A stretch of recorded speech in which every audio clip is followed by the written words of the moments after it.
ಬೆಳಗಾವಿ ನಗರದ cyber crime police ಸ್ಟೇಷನ್ನಲ್ಲಿ ಒಂದು digital ಅರೆಸ್ಟ್ದು FIR ದಾಖಲು ಮಾಡಲಾಗಿದೆ. ಒಂದು ಸೀನಿಯರ್ ಸಿಟಿಸನ್, ಬೆಳಗಾವಿ ನಗರದ ಒಂದು ಸೀನಿಯರ್ ಸಿಟಿಸನ್ ಅವರಿಗೆ ವಿಡಿಯೋ ಕಾಲ್ ಮಾಡಿ ನಿಮ್ಮದು ಬ್ಯಾಂಕ್ ಅಕೌಂಟ್ದು ಯಾವುದು ಮನಿ ಲಾಂಡ್ರಿಂಗ್ ಕೇಸ್ ಜೊತೆಗೆ ಸಂಬಂಧ ಇದೆ, ನೀವು ದುಡ್ದು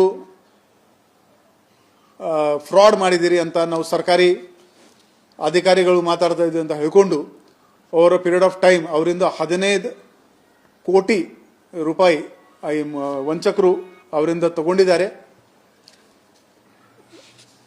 ಈಗ ನಮ್ಮ ಹತ್ರ ಬಂದ ಮೇಲೆ 1930ಗೆ ನಾವು ಕಂಪ್ಲೇಂಟ್ ಮಾಡಿಕೊಂಡು ಸುಮಾರು 90 lakhsದು ದುಡ್ಡು ನಾವು ಫ್ರೀಸ್ ಮಾಡಿದ್ದೀವಿ. ಅದು ರಿಟರ್ನ್ ಮಾಡೋಕ್ಕೆ ನಾವು ಪ್ರಕ್ರಿಯೆ ಶುರು ಮಾಡ್ತೀವಿ.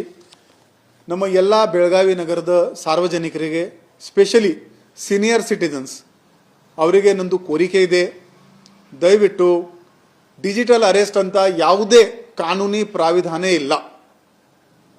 ನಿಮಗೆ ಈ ಥರ ಯಾರು ಫೋನ್ ಮಾಡಿದರೆ ಸಿಂಪ್ಲೆಸ್ಟ್ ಏನಿದೆ ಅಂದರೆ ಆ ಫೋನ್ ಕಾಲ್ ಕಟ್ ಮಾಡಿ ಅಷ್ಟೇ.